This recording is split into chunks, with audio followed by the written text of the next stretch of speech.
The book of Hebrews tells us that Jesus was made like his brothers, which is a way of saying that he was human. The book of Hebrews also tells us that Jesus was tempted in every way, just like us, and yet was without sin. Part of the mystery of the incarnation is that Jesus was human. We've tended to think of Jesus as 100% God and 100% man, but if truth be told, we kind of give the edge to Jesus being a little bit more divine than human.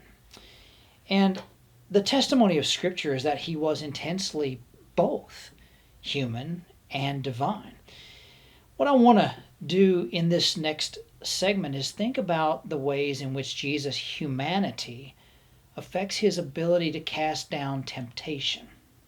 Jesus was subject to all of the frailties of humanity, including being exposed to temptation, and he beat those back every time. One of the ways that Jesus' spirituality comes into view shows up in the way that he very intentionally casts down those temptations. Everyone is familiar with the temptations that he experiences in the wilderness at the beginning of his ministry. He goes out to the desert, he's fasting for 40 days without food and water, and he's hungry. The devil comes and tempts him to turn stones into bread. He tempts him to throw himself down from the temple and have the angels come and save him. And he also tempts him with the ability to be the king of the world without all the appointed suffering if he'll just bow down and worship Satan. Jesus beats those temptations back every single time with a clear understanding and meditation upon Scripture every time. Most people know about the wilderness temptation. What most people don't really consider is that Jesus was tempted on more occasions than just the few in the wilderness. Luke says that after that wilderness temptation, the devil left Jesus to tempt him at a more opportune time, which tells us that he came back to him over and over and over again. Consider Mary's request to ask Jesus to turn water into wine. Doesn't that sound eerily like turn these stones into bread? Jesus will wind up performing that miracle, but he will do so on his own terms, not on Mary's. At the end of John chapter 6, after Jesus feeds the 5,000, John tells us that the people tried to forcibly anoint him king over all Judea. And Jesus then went up into the mountains and spent the night in prayer.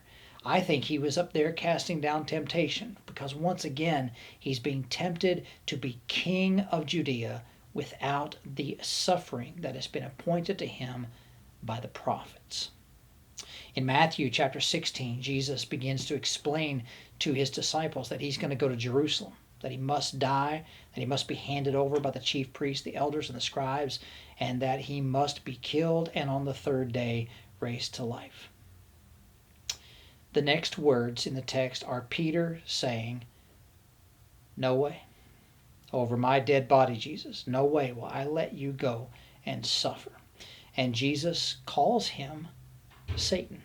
I think Jesus knew that that particular sentiment given by Peter was a temptation being leveled at him by the adversary. So Jesus faces lots and lots of temptations throughout his life. How did Jesus beat back those temptations? That's at the core, the question that drives our spirituality. How did Jesus beat back those temptations? And I think he did so through a long, close examination of Scripture and a clear understanding of his mission and purpose in the world. If you know who you are, then every temptation to become something that you're not comes clearly into focus. We often think that Jesus beat back his temptations because he was the Son of God. And honestly, it's easy for us to excuse ourselves from having to cast down temptation if we say, well, that's Jesus, and he was Son of God, so he could do that.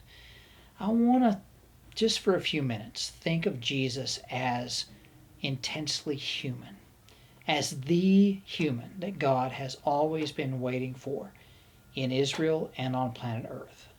And think of Jesus as the human who shows me what it means to cast down the temptations that the adversary throws my way.